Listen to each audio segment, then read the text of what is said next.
Hello friends, तो आप सभी का स्वागत है हमारे YouTube चैनल पे। और हम अपने YouTube चैनल पे मिल चुके हैं एक नई धमाकेदार वीडियो के साथ।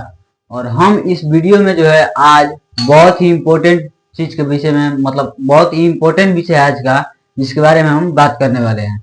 तो आज का हमारा टॉपिक ये है, नंबर 1 टॉपिक है सूचक, और नंबर 2 जो है वो पीएच स्केल, और नंबर 3 जो है इम्पोर्टेंट क्वेश्चन है।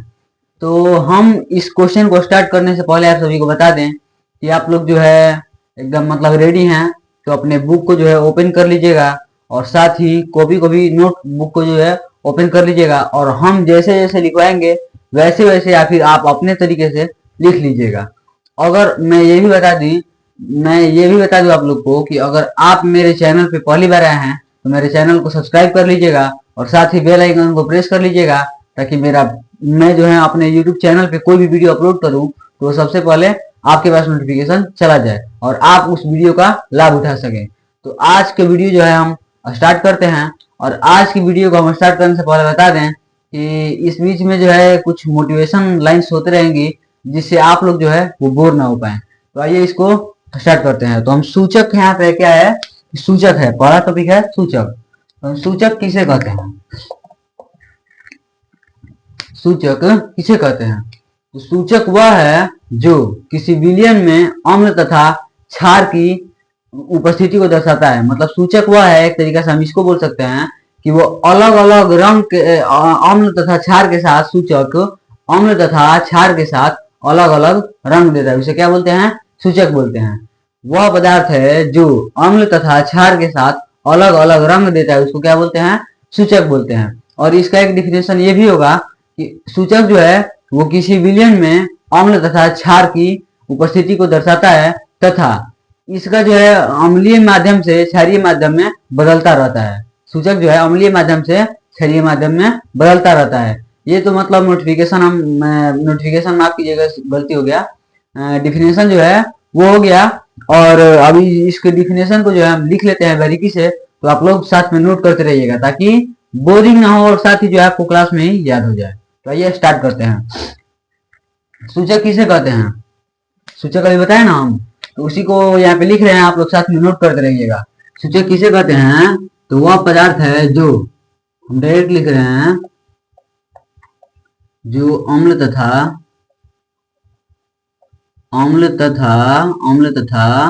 क्षार के साथ अम्ल तथा क्षार के साथ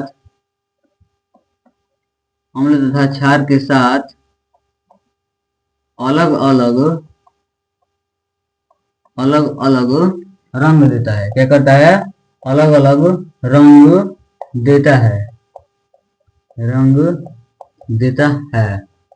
अब जैसे में इसका हम बताए हैं, तो फिनोप्थैलिन का नाम सुने होइएगा आप लोग। फिनोप्थैलिन जो है क्या है? एक सूचक है। और इसका जो है अम्लीय विलयन में क्या होता है? जो फिनोप्थैलिन है वो अम्लीय विलयन में रंगहीन होता है, और क्षारीय विलयन में गुलाबी होता है। किसका रंग? तो फिनोप्थैलिन का रंग अम्लीय विलयन में कैसा होता है? रंगहीन होता है। यानी अम्लीय विलयन में फिनोप्थैलिन का कोई रंग नहीं होता है। और बात कर ले क्षारीय विलयन की, तो क्षारीय विलयन में फिनोप्थैलिन का रंग गुलाबी होता है। तो यहाँ पे हम डायरेक्ट जो है कुछ यहाँ पे सारणी के द्वारा हम बता रहे हैं, सारा जो है 5-6 लगभग है, उसको हम यहाँ पे लिखवा रहे हैं सारणी के माध्यम से। तो आप लोग साथ में नोट करते रहिएगा। यहाँ पे लिखते हैं सूचक, सारणी बना रहे हैं, साथ में बना लीजिएगा ताकि याद हो जाएगा बहुत आसान तरीके से। सूचक अम्लीय विलयन, अम्लीय विलयन, और एक हो जाएगा क्षारीय विलयन, एक हो जाएगा क्षारीय विलयन। तो हमारा नंबर 1 क्या होगा? वो होगा फिनोप्थैलिन। नंबर 1 फिनोप्थैलिन। यहाँ पे हो जाएगा नंबर 1, इसको ब्लू मार्कर से लिखते हैं, नंबर 1 फिनोप्थैलिन। फिनोप्थैलिन, फिनोप्थैलिन हो गया। इसका अम्लीय विलयन में कैसा रंग होता है? तो अम्लीय विलयन में इसका कोई रंग नहीं होता है, ये जो है अम्लीय विलयन में रंगहीन होता है। तो ये हो जाएगा अम्लीय विलयन में रंगहीन। और बात कर ले क्षारीय विलयन की, तो ये जो है क्षारीय विलयन में गुलाबी होता है। क्या होता है? क्षारीय विलयन में गुलाबी होता है।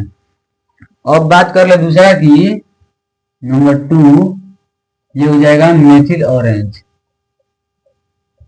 मेथिल ऑरेंज, इसका बात कर ले अम्लीय विलयन में कैसा होता है। तो ये जो है अम्लीय विलयन में किसका, मेथिल ऑरेंज का अम्लीय विलयन में कैसा रंग होता है? तो अम्लीय विलयन में मेथिल ऑरेंज का रंग होता है लाल। और क्षारीय विलयन में कैसा होता है? क्षारीय विलयन में पीला होता है। क्षारीय विलयन में पीला होता है। और बात कर ले नंबर 3 की, तो है मेथिल रेड। क्या है? Methyl red. नंबर 3 वो हो जाएगा मेथिल रेड। क्या? Methyl red. इसका भी जो है अम्लीय विलयन में कैसा रंग होता है? इसका भी अम्लीय विलयन में लाल रंग होता है। कैसा होता है? लाल रंग होता है। और क्षारीय विलयन में कैसा रंग होता है? पीला होता है। किसका? मेथिल रेड का। और बात कर ले नंबर 4 की, तो नंबर 4 जो है वो हमारा लिटमस पत्र है। लिटमस पत्र, जैसे कि हम पढ़ाए थे ना कि अम्ल जो है वो नीले लिटमस पत्र को लाल कर देता है और क्षार जो है लाल लिटमस पत्र को नीला कर देता है। वही है लिटमस। क्या है? एक सूचक है। तो यहाँ पे लिख रहे हैं लिटमस। लिटमस लिटमस लिटमस जो है वो क्या होता है? अम्लीय विलयन में इसका रंग जो है वो लाल होता है। क्षारीय विलयन में नीला, जो कि हम डिटेल में पढ़ाए हुए हैं। अम्ल तथा क्षार की जो क्लास हुआ है, 2 क्लासेस लिए हैं हम अम्ल और क्षार की। उन दोनों में जो है हम अम्ल तथा क्षार के विषय में बहुत अच्छे तरीके से चर्चा किए हैं। आप लोग को अगर वो वीडियो देखना होगा तो हम वीडियो का लिंक जो है डिस्क्रिप्शन में डाल देंगे, आप लोग देख लीजिएगा। और बात करें नंबर 5 की, नंबर 5 से नंबर 5 है फिनोल रेड। क्या है? Phenol red. Number 5 phenol red. Phenol red हो गया। और इसकी बात कर ले अम्लीय विलयन में रंग की, तो इसका जो है अम्लीय विलयन में क्या रंग होता है? पीला होता है। किसका? फिनोल रेड का अम्लीय विलयन में रंग पीला होता है। और बात कर ले क्षारीय विलयन की, तो क्षारीय विलयन में फिनोल रेड का मान लाल होता है। कैसा होता है? लाल होता है। तो ये हम लिखवाए है सूचक, और इसके जो है कुछ सूचक लिखवा दिए, उसका अम्लीय विलयन तथा क्षारीय विलयन में कैसा कैसा रंग होता है वो लिखवा दिए। और अब हम इसको इरेज करके आपको बताएंगे। इरेज करने का मतलब अभी हम इसको मिटाएंगे और बताएंगे पीएच स्केल के बारे में, पीएच पैमाना के बारे में। तो आप लोग जो है इसको तब तक नोट कीजिए और तब तक हम इसको जो है इरेज करते हैं। हाँ तो मेरे भाई, अब हम दूसरे टॉपिक को स्टार्ट करने से पहले बोले थे कुछ मोटिवेशन होता रहेगा। तो हमारा मोटिवेशन ये है, अर्ज किया है, छोटी छोटी बात पर नाराज मत हुआ करो। छोटी छोटी बात पर नाराज मत हुआ करो। गलती हो जाए तो माफ कर दिया करो। गलती हो जाए तो माफ कर दिया करो। अरे नाराज तब होना जब हम रिश्ते तोड़ देंगे। अरे नाराज तब होना जब हम रिश्ते तोड़ देंगे। और ऐसा तब होगा जब हम इस दुनिया को छोड़ देंगे। तो इसके कहने का अर्थ ये है मेरे साथी कि हम जब तक दुनिया को नहीं छोड़ेंगे तब तक आप लोग को भी नहीं छोड़ेंगे। इसीलिए आप लोग जो है मेरे साथ जुड़े रहिए और हम जो है आप लोग के साथ जुड़े रहते हैं।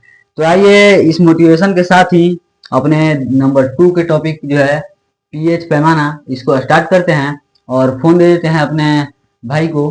पकड़िए मेरे भाई। और आते हैं यहाँ पे। तो हम लिखे हैं इसका डिफिनेशन कि पीएच पैमाना क्या है। पीएच पैमाना क्या है? पीएच पैमाना किसे कहते हैं? तो पीएच पैमाना वो है जो अम्ल तथा क्षार की प्रबलता, मतलब जो अम्ल और क्षार की प्रबलता किया जाता है वो किसके द्वारा किया जाता है? पीएच पैमाना के द्वारा किया जाता है। किसके द्वारा किया जाता है? पीएच पैमाना के द्वारा किया जाता है। किसकी प्रबलता? तो अम्ल तथा क्षार की प्रबलता किसके द्वारा किया जाता है? तो पीएच पैमाना द्वारा किया जाता है। और पीएच पैमाना जो है वही यही है हमारा, यही है पीएच पैमाना। यहाँ पे लिख दे रहे हैं पीएच पैमाना। कौन हो गया पीएच पैमाना? ये हो गया पीएच पैमाना। अब इसको हम बता रहे हैं कि इसमें कैसे हम अम्लीय को पहचानेंगे और कैसे क्षारीय है, मतलब कौन सा विलयन अम्लीय है और कौन सा विलयन क्षारीय है, हम ये पहचानेंगे पीएच स्केल के द्वारा। और कौन सा विलयन उदासीन है। तो इसमें समझते हैं पीएच विलियन में जो है हम क्या लिखवाए थे कि अम्ल का जो पीएच मान होता है वो कितना होता है, 7 से कम होता है। देखेंगे 7 कहाँ पे है, तो 7 हमारे यहाँ पे है, तो इसके इधर से ये जितना भी होगा ये क्या हो जाएगा, अम्लीय हो जाएगा। क्या हो जाएगा, अम्लीय हो जाएगा, यानी 7 से कम जिसका पीएच मान होगा उसे हम अम्लीय कहते हैं। और क्षार में लिखवाए थे कि क्षार का पीएच मान जो होता है वो क्या होता है, 7 से अधिक होता है।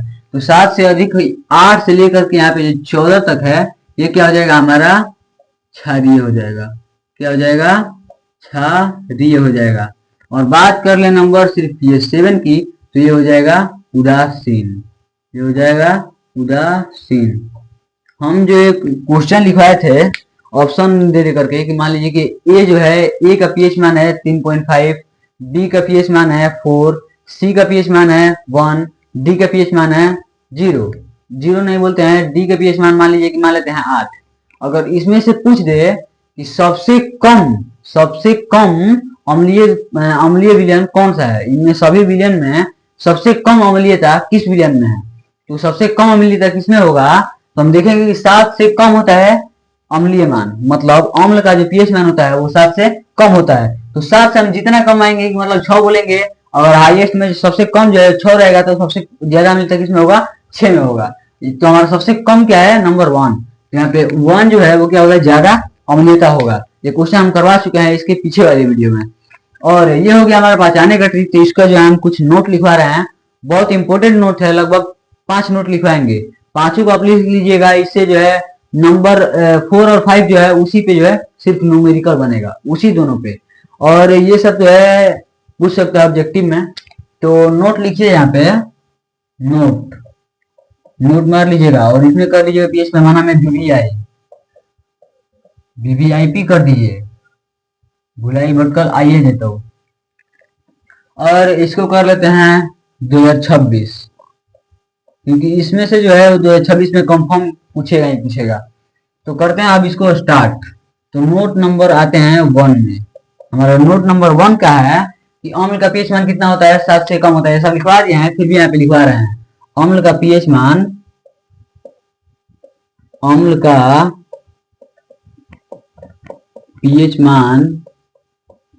7 से, हम डायरेक्ट समझा दे रहे हैं, 7 से जो है वो कम होता है, 7 से कम होता है। और नंबर 2 जो है वो है कि क्षार का पीएच मान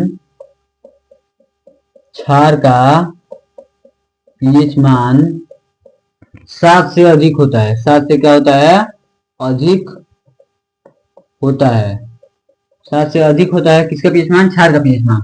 और बात कर ले नंबर 3 की, तो नंबर 3 जो है वो है उदासीन का पीएच मान 7 के जो है वो बराबर होता है, 7 के बराबर होता है। और बात कर ले नंबर 4 की, जिसको हम बोले कि 4 और 5 का न्यूमेरिकल बनेगा। और बात करें हम उस नंबर 4 की, तो वो है हमारा क्या, 4 हमारा ये है कि अगर मान लीजिए कि पीएच मान है, यहाँ पे पीएच मान, और बराबर में क्या हो जाएगा, माइनस लॉग क्या हो जाएगा, H plus ion, hydrogen plus ion. और अब हम बात करें यहाँ पे, तो हाइड्रोजन प्लस आयन बराबर 10 to the power minus pH। ये क्या हो गया हमारा, एक फॉर्मूला हो गया। क्या हो गया, H प्लस आयन अगर दिया रहेगा और पूछेगा pH का मान, तो H प्लस आयन मान लीजिए कि यहाँ पे दिया हुआ है, H प्लस आयन क्या दिया हुआ है, H प्लस आयन दिया हुआ है 10 के पावर माइनस 3। और हमसे पूछेगा कि pH का मान क्या होगा, हम क्या करेंगे कि H प्लस आयन बराबर 10 to the power minus pH, ये हो गया। और हमारा 10 के पावर H प्लस आयन कितना है, 10 टू द पावर माइनस 3 बराबर में 10 to the power minus pH। अब ये 10 से 10 कट जाएगा, तो माइनस 3 बराबर माइनस pH। अब माइनस से माइनस को कैंसिल कर देंगे, यानी घटा देंगे, तो pH का मान कितना हो जाएगा, 3। तो यही है ये फॉर्मूला। इसी बेस पे जो है न्यूमेरिकल हम कुछ लिखवाएंगे, वो हो गया। तो ये हो गया हमारा एक न्यूमेरिकल, यही पे समझ लीजिए, बना दिए एक तरह से। तो ये हो गया। और नंबर बात करते हैं 5 की, तो 5 को पहले लिखवाते हैं, उसके बाद उसको समझाएंगे। नंबर 5 जो है बहुत इंपॉर्टेंट है, बहुत। उसको लिखवाते हैं कि हाइड्रोजन आयन, यहाँ पे हाइड्रोजन आयन, हाइड्रोजन आयन यानी H+ आयन तथा hydra oxide ion, hydra oxide, hydra oxide ion OH- ion का गुणनफल, इसका जो है गुणनफल, क्या गुणनफल बराबर होता है, बराबर होता है किसके बराबर होता है, यहाँ पे लिख रहे हैं कितने का बराबर होता है। यहाँ पे है, मान लीजिए कि खाली स्थान, यहाँ पे डॉट डॉट में खाली स्थान है, और उस खाली स्थान को जो है हमको भरना है। यहाँ पे क्या है कि हाइड्रोजन आयन यानी H+ आयन जो है, H+ आयन तथा हाइड्रा ऑक्साइड यानी हाइड्रोक्साइड आयन यानी OH- आयन, ये OH- आयन का गुणनफल। कहने का अर्थ यह है कि अगर H+ आयन और गुणा कर दे OH- आयन के साथ, तो हमारा क्या होगा, बराबर में क्या होगा, तो बराबर में होगा 10⁻⁻14। क्या होगा, 10⁻⁻14। तो यही हमारा सबसे इंपॉर्टेंट, और इसी पे जो है, किस पे, तो इस पे और इस पे, इसी दोनों पे जो है न्यूमेरिकल बनेगा। तब तक जो है हम इसको जो है कर देते हैं इरेज, और आप लोग जो है इसको स्क्रीनशॉट ले लीजिए, क्योंकि बहुत जरूरी है, बहुत जरूरी है। तब तक हम इसको इरेज कर रहे हैं, आप लोग नोट कर लीजिएगा। और हम बात करेंगे अब क्वेश्चन के बारे में, तो क्वेश्चन लाते हैं। हाँ तो मेरे भाई, हम जो है केमिस्ट्री की, मतलब केमिस्ट्री का चैप्टर जो है अम्ल क्षार एवं लवण है, अम्ल क्षारक एवं लवण, ये चैप्टर है। और इस चैप्टर को जो है हम कुल 3 वीडियो में जो है समाप्त किए हैं। और इस वीडियो का जो है अंदाज ही अलग है। इस वीडियो में जो है हम एकदम बारीकी से, और इसकी अगले भी जो वीडियो है ना, उसमें और भी बारीकी से बताए हुए हैं, लेकिन उससे थोड़ा टफ है इसमें। तो हम आज के जो है क्वेश्चन है, 4 क्वेश्चन लिखे हैं। जो बोले ना कि लास्ट वाला नोट लिखा है ना अभी, उसमें 4 और 5 पे, 2 पे ही यहाँ पे जो है, उसी 2 बेसिस पे जो है ये चारों क्वेश्चन बनेगा। और इसी 4 पे जो है एग्जाम में भी क्वेश्चन आएगा, बस मान जो है अलग अलग कर देगा। तो इस क्वेश्चन को हम सॉल्व करते हैं, और लास्ट में कुछ बातें करेंगे जो कि इम्पोर्टेंट है। आते हैं यहाँ पे क्वेश्चन नंबर 1 की तरफ। क्वेश्चन नंबर 1 क्या है कि किसी विलियन का पीएच मान है 5। मान लीजिए कोई विलियन है, कोई विलियन है, उसका पीएच मान जो है 5 है, और बोल रहा है कि हाइड्रोजन आयन यानी H+ आयन का मान क्या होगा। अगर किसी विलियन का पीएच मान 5 दिया हुआ है, तो उसका H+ आयन क्या होगा। तो हम अभी लिखवाया है ना कि क्या दिया हुआ है, यहाँ पे पीएच मान दिया हुआ है, कितना है, 5। पीएच मान कितना है, 5 है। और हमको क्या निकालना है, H+ आयन निकालना है। H+ आयन जो है वह वाट यानी निकालना है। हम लिखवाए थे कि H+ आयन बराबर में 10⁻⁻ पीएच मान, तो ये हो गया। और H+ आयन बराबर में पीएच का मान कितना है, 5। तो पीएच का मान का हम यहाँ पे क्या रख देंगे, 5 रख देंगे। तो 10⁻⁻5, यही हो गया हमारा आंसर। तो क्वेश्चन नंबर 1 का आंसर देखिए कि इतना इजी है। तो अभी हम क्वेश्चन नंबर 2 की बात करते हैं। तो क्वेश्चन नंबर 2 जो है वो हमारा क्या है, क्वेश्चन नंबर 2 को पहले समझते हैं, उसके बाद हम बनाएंगे। तो क्वेश्चन नंबर 2 है हमारा कि 1/1000 मोल, मोल है मतलब मान लीजिए कि कोई मान दिया है किसी का, इसको हम डिसाइड हमको करना है कि किस चीज का मान है। मोल में ये दिया है 1/1000 मोल है, 1000 मोल। तो हमसे पूछ रहा है कि HCl विलियन का यानी हाइड्रोक्लोरिक अम्ल का जो है, इस विलियन का जो हाइड्रोक्लोरिक अम्ल है ये HCl, और इस विलियन का पीएच मान हमसे पूछ रहा है कि इसका पीएच मान क्या होगा। तो हम इसको जो है क्वेश्चन नंबर 2 को सॉल्व करते हैं। क्या दिया हुआ है, 1/1000, और पूछ क्या रहा है हमसे, पीएच मान पूछ रहा है। तो इसको हमको कैसे डिसाइड करेंगे, तो हम करेंगे क्या, H+ आयन मान लेंगे पहले इसको। यहाँ पे कर लेते हैं H+ आयन बराबर में 1/1000 1000 मोल। ये हो गया। अब करते हैं कि H प्लस आयन बराबर में, अब करेंगे इसको क्या, तो इसको करेंगे अब यहाँ पे ये जो है क्या हो जाएगा 1/10 टू दी पावर -3 हो जाएगा। 10 टू दी पावर 3 होगा, -3 से होगा 3 हो जाएगा। और ये हमारा जो नीचे है प्लस में, ऊपर जाएगा तो क्या हो जाएगा माइनस में हो जाएगा, ऊपर जाएगा तो क्या हो जाएगा माइनस में हो जाएगा। तो अभी यहाँ पे लिखते हैं 10 टू दी पावर -3 यानी H प्लस आयन बराबर 10 टू दी पावर -3। अब हम किस फॉर्मूला का यूज करेंगे जिससे हम पीएच का मान निकाल सकेंगे, तो वो हमारा फॉर्मूला क्या है, वो फॉर्मूला है हमारा कि H प्लस आयन बराबर 10 टू दी पावर -pH, ये फॉर्मूला है। तो हमारा H प्लस आयन का मान देख रहे हैं भाई है 10 टू दी पावर -3 है, तो लिखेंगे 10 to the power -3 equal to 10 to the power -pH। ये हो गया। अब हम जो है 10 से 10 को कट कर देंगे और बचेगा क्या -3 इक्वल टू -pH। तो अब माइनस से माइनस को कट कर देंगे तो क्या हो जाएगा, इसलिए pH का मान जो है वो आ जाएगा 3। ये हमारा क्वेश्चन नंबर 2 भी जो है इतनी अच्छी तरीके से आसानी से सॉल्व हो गया। क्वेश्चन नंबर 2 को आप लोग नोट कर लीजिए। क्वेश्चन नंबर 1 था वो इजी था, बहुत इजी। तो क्वेश्चन नंबर 2 को आप लोग नोट कर लीजिए और क्वेश्चन नंबर 3 की तरफ बढ़ते हैं। तो क्वेश्चन नंबर 3 हमारा क्या बोल रहा है कि 0.01 मोल है और हाइड्रोक्लोरिक अम्ल विलयन का जो है वो पीएच मान हमसे क्या कर रहा है, पूछ रहा है। क्या पूछ रहा है, यहाँ पे दिया है क्या नंबर 3 में 0.01 हमारा दिया हुआ है और इसके बराबर में जो हम क्या है सेम इसी प्रोसेस बनाएंगे, क्वेश्चन नंबर 2 के ही प्रोसेस पे हम इसको भी बनाएंगे। तो यहाँ पे मोल दिया हुआ है, हमको डिसाइड करना है कि H प्लस आयन, तो हम मान लेते हैं यहाँ पे H प्लस आयन बराबर 0.01। अब क्या करेंगे, पॉइंट को उड़ाएंगे तो बटा में कितना आ जाएगा, यहाँ पे 2 है तो 1 पे आ जाएगा 2 0। तो करेंगे H प्लस आयन बराबर में 1/10 के पावर -2 हो जाएगा, 10 टू दी पावर 2 और इसको जो है ऊपर भेजेंगे तो 10 टू दी पावर -2 हो जाएगा। तो H प्लस आयन बराबर 10 टू दी पावर -2 ये हो गया। अब हम क्या करेंगे, इसका पीएच मान पूछ रहा है तो सेम उसी पे है तो यही फॉर्मूला लगाएंगे कि H प्लस आयन बराबर क्या हो जाएगा 10 टू दी पावर -pH। इतना कर दिया हम। अगर आप लोग जो है मेरे बताए हुए टॉपिक को जो समझे होंगे तो इसका जो है आंसर आप लोग कमेंट में कीजिएगा कि इसका आंसर कितना आएगा, जबकि हम इसको सॉल्व कर दिए हैं, समझ लीजिए यहाँ पे फॉर्मूला लिख दिया मतलब सॉल्व कर दिए हैं।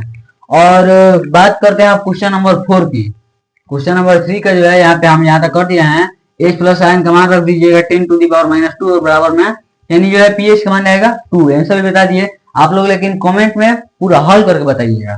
तो अब इसको हम बात करते हैं क्वेश्चन नंबर 4 की। किसकी, क्वेश्चन नंबर 4 की, जो कि आज का हमारा लास्ट क्वेश्चन होगा और अगला वीडियो जो है वो किसी और दमदार टॉपिक पर लाया जाएगा। अभी हम बात कर लेते हैं क्वेश्चन नंबर 4 की। क्वेश्चन नंबर 4 की, तो क्वेश्चन नंबर 4 क्या बोल रहा है 0.0001, क्या बोल रहा है 0.0001 मोल NaOH, मतलब ये क्या हो गया हमारा क्षारीय हो गया। OH लगे इसका मतलब ये क्षारीय हो गया। तो H विलयन का जो इसका पीएच मान पूछ रहा है हमसे, तो हम क्या करेंगे यहाँ पे जो है हम H प्लस आयन लगा रहे थे क्योंकि जो था अब तक जो था ये अम्ल था और यहाँ पे आ गया आप क्षार, तो क्या लगाएंगे OH minus ion, OH minus ion लगाएंगे। तो आइए इसको पहले लिख लेते हैं यहाँ पे क्वेश्चन नंबर 4 को। क्वेश्चन नंबर 4 है 0.0001 ये है और इससे हमारा क्या पूछ रहा है पीएच मान पूछ रहा है। हमको क्या निकालना है, पीएच मान निकालना है। पीएच मान इक्वल टू वाट, यानी पीएच का मान क्या होगा। तो हम करेंगे OH माइनस आयन बराबर 0.0001। अब यहाँ से हम पॉइंट को उड़ाएंगे और बटा में क्या करेंगे 1 की पावर में 4 है तो 1 2 3 4 4 जीरो लगा देंगे एक पे, तो ये हो जाएगा OH माइनस आयन बराबर 1 का पावर जो है वो 10 टू दी पावर 4। और अब हम क्या करेंगे कि अगर इसको ऊपर भेजेंगे तो क्या हो जाएगा 10 टू दी पावर -4 हो जाएगा। तो OH माइनस आयन बराबर कितना आ गया 10 टू दी पावर -4 आ गया। अब हम इसमें जो है किस फॉर्मूला का यूज करेंगे, तो हम बताया ना कि हाइड्रोजन आयन यानी H प्लस आयन और हाइड्रो ऑक्साइड आयन यानी OH माइनस आयन का गुणनफल क्या होता है 10 टू दी पावर -14 के बराबर होता है। तो हम यहाँ पे उसका यूज करेंगे तो H plus ion into OH minus ion बराबर क्या होता है 10 टू द पावर माइनस 14 होता है। क्या होता है 14 होता है। तो यहाँ पे हमारा H प्लस आयन ये हो गया और हमारा OH माइनस आयन जो है वो दिया हुआ है 10 टू द पावर माइनस 4 और बराबर में आएगा 10 टू द पावर माइनस 14। अब यहाँ पे बात करेंगे H प्लस आयन की तो बराबर में 10 टू द पावर माइनस 14 और बट्टा में 10 टू द पावर ये हो जाएगा माइनस 4। अब ये जो माइनस में और ऊपर जाएगा तो क्या हो जाएगा प्लस में हो जाएगा। तो यहाँ पे हो जाएगा H प्लस आयन बराबर 10 to the power minus 14 into 10 to the power 4। अब ये क्या हो जाएगा तो H प्लस आयन बराबर 10 टू द पावर माइनस 14 और प्लस 4। तो इसको हम क्या करेंगे अब ये जो है घट जाएगा यहाँ पे। मतलब आप लोग फॉर्मूला जानते होंगे कि a के पावर m इंटू ए पे पावर m इंटू ए पे पावर n बराबर क्या होता है a पे पावर m इंटू ए पे पावर n। हम यहाँ पे लिख दे रहे हैं a पे पावर m इंटू ए पे पावर n बराबर क्या होता है a पे पावर m प्लस n। अगर बेस सेम हो और पावर जो है वो अलग अलग हो तो इसको क्या करते हैं पावर को जोड़ देते हैं बेस को सेम रखते हैं। तो यही फॉर्मूला है यहाँ पे। तो अब क्या हो जाएगा H प्लस आयन बराबर में 10 टू द पावर माइनस 10। ये क्या हो गया हमारा H प्लस आयन निकल गया और फिर जो हम उस फॉर्मूला का यूज करेंगे किसका तो H प्लस आयन बराबर 10 to the power minus pH। फिर आ गया इस फॉर्मूला पे और H प्लस आयन कितना है 10 टू द पावर माइनस 10 है। 10 टू द पावर माइनस 10 बराबर 10 to the power minus pH। ये हो गया। अब 10 से 10 को कैंसिल कर देंगे तो minus 10 equal to minus pH। अब माइनस से माइनस को कट कर देंगे तो क्या बचेगा pH इक्वल टू 10 यानी pH मान जो है हमारा 10 आ गया। हम जो है इतनी अभी आप लोग को पता नहीं होगा कि हम कितनी रात को जो है वीडियो को बना रहे हैं सिर्फ आपके लिए ताकि मेरे को भी कोई डिस्टर्ब ना हो क्योंकि बाहर से आदमी जो है आते जाते रहता है तो मेरा ध्यान जो भटक जाता है कभी कभी। तो इसीलिए हम जो है रात को वीडियो शूट कर रहे हैं ताकि मेरा ध्यान जो है ना भटके और मैं आप लोग को बेहतर से बेहतर कंटेंट दे सकूं। तो आप लोग को यकीन नहीं हो कि हम इतनी रात को वीडियो भी शूट कर सकते हैं और आप लोग तो एकदम आराम से चैन की नींद सोए होंगे सोच रहे होंगे ये कि कल सुबह से उठेंगे तो पढ़ेंगे। परीक्षा कितना दिन बचा है मैट्रिक का मात्र 45 दिन 2 महीने से भी कम बचा है। दिसंबर मान लीजिए आधा कट गया दिसंबर आधा कट गया और बचा कितना है जनवरी सिर्फ बचा है। आप जनवरी में जितना मेहनत कर पाइएगा जनवरी में भी 1 जनवरी को इधर उधर घूमिएगा 15 अगस्त बोल रहे हैं 26 जनवरी को इधर उधर घूमिएगा इसी में जो है टाइम पास हो जाएगा। मतलब पढ़ने के लिए आपके पास दिसंबर में ही जो है 15-16 दिन बचे हैं यही बचे हैं। आप दिसंबर में जो है पढ़ सकते हैं मतलब पढ़ सकते हैं। दिसंबर में अगर आप 6-6 घंटे पढ़ लीजिएगा तो क्या होगा मैट्रिक में आप 400 प्लस नंबर ला सकते हैं। और जो टॉपर लड़के होंगे यानी 450, 460, 480 प्लस लाने वाले जो लड़के होंगे वो क्या कर रहे होंगे अभी जब हम वीडियो शूट कर रहे हैं तो वो अभी नोट कर रहे होंगे मतलब अभी रीडिंग कर रहे होंगे पढ़ाई कर रहे होंगे बुक जो है उसका रिवाइज कर रहे होंगे। और कुछ बच्चे ऐसे भी होंगे जो कि सो रहे होंगे उनके दिमाग में ये होगा कि सब जो है मेहनत कर ही रहा है और एक हम नहीं करेंगे तो क्या हो जाएगा। सब जो है स्कूल जा ही रहा है एक हम नहीं जाएंगे तो क्या हो जाएगा। और उन बच्चों का सोच ये भी होता है कि सब कोचिंग जा ही रहा है एक मैं नहीं जाऊंगा तो क्या हो जाएगा। तो एक जो है मेरे भगवान का मतलब हम लोग के सारे लोग के जो गुरु हैं ऊपर वाले प्रभु हमारे उनका भी एक छोटा सा रूल है। वो भी बोलते हैं कि जब हम सबको दे ही रहे हैं एक सिर्फ आपको नहीं देंगे तो क्या हो जाएगा। ये देखिए रूल इतना अच्छा नियम है कि जो है बहुत अच्छा नियम है मेरे हिसाब से। अगर आप मेहनत कीजिएगा तो आपको फल अवश्य मिलेगा ये ऊपर वाला का कहना है। और आप जो है ऐसे ही सोचते रहिएगा कि वो कर ही रहा है एक मैं नहीं करूंगा तो क्या हो जाएगा। तो इससे जो है आपका जीवन और चौपट होते जाएगा और हम आपको टाइम दिखा देगा अभी कितना टाइम हो रहा है। तो आप थोड़ा फोन दीजिएगा मेरे को इनको दिखा दें। इन लोगों को लग रहा होगा कि मतलब हम ऐसे वैसे कर रहे हैं। थोड़ा लॉक खोलिए इसको सिस्टम अलग है लॉक खोलिए थोड़ा। तो अभी हम आपको दिखाएंगे टाइम रात के कितने बज रहे हैं। तो अभी आप लोग देख सकते हैं यहाँ पे कि रात के जो है वो कितने बज रहे हैं 12:46 मतलब 1 बज रहा है अभी। दिख रहा है ना जी दिख रहा है ना जी कैमरे में दिख रहा है ना। तो आप देख रहे हैं यहाँ पे कितना बज रहा है अभी 12:46 हो रहा है रात के। और हम जो है इस वक्त अपने फ्रेंड्स के साथ यानी मेरे भाई हैं यहाँ पे एक उनके साथ जो है हम अभी वीडियो शूट कर रहे हैं मतलब वीडियो बना रहे हैं किसके लिए आपके लिए। और इतनी रात को बनाने का कारण है कि मेरे कंटेंट में जो है जो दोपहर को बनाते हैं या फिर किसी भी वक्त दिन में, तो डिस्टर्ब होता है। तो वो डिस्टर्ब ना हो इसीलिए हम रात को वीडियो बना रहे हैं। और साथ ही जो है मेरी रीडिंग भी यानी पढ़ाई भी हम करते रहते हैं साथ में। तो आप लोग को जो है ये सब देख के हमें उम्मीद है कि आप लोग जो है जागरूकता आएगा आप लोग के अंदर, और आप लोग जो है मेरे चैनल को जो है शुरू में बताएं कि सब्सक्राइब कर लीजिएगा, क्योंकि इस पे जो है आप लोग को बेहतर से बेहतर कंटेंट मिलेगा। अभी थोड़ा कम है और हम अभी जो है बहुत सारा कंटेंट तैयार करके रखे हुए हैं, बताए हैं व्हाट्सएप चैनल के बारे में। तो व्हाट्सएप चैनल को आप लोग जो है ज्वाइन कर लीजिएगा, हम इस वीडियो के डिस्क्रिप्शन में डाल देंगे। और व्हाट्सएप चैनल पे जो हम यहाँ पे जितना भी पढ़ाए हुए हैं ना, ये सब इस सब का जो है हम क्या करते हैं, इस सब का जो है नोट्स हम बना करके नोट्स बनाए हुए हैं, उसी से हम आप लोग को पढ़ाते हैं। और उसी नोट्स को जो है हम आप लोग को सेम टू सेम नोट्स को व्हाट्सएप चैनल में देते हैं। तो आप लोग मेरे व्हाट्सएप चैनल को जरूर से फॉलो कर लीजिएगा, ताकि जो है ये सब नोट्स आप लोग को बने बनाए मिल जाए और आप लोग जो है इसको टू अभी कर सके। और बात करें इंस्टाग्राम की और फेसबुक की, तो मैं अपने फेसबुक पेज एवं फेसबुक प्रोफाइल दोनों का लिंक इस वीडियो के डिस्क्रिप्शन में दे दूंगा। और साथ ही इंस्टाग्राम का लिंक की बात करें तो उस पे जो है आप मेरे से बात कर सकते हैं। किससे? मेरे से। तो और जो है हम अपने इन तीनों का चीज का जो है वो लिंक जो है इस वीडियो के डिस्क्रिप्शन में डाल देंगे। और ये वीडियो आप लोगों को कैसा लगा ये कमेंट में बताइएगा। और आज की क्लास को जो है हम यहीं पे एंड करेंगे। तो आप सभी को बहुत बहुत नमस्कार, मिलते हैं किसी अगले वीडियो में और धमाकेदार वीडियो के साथ।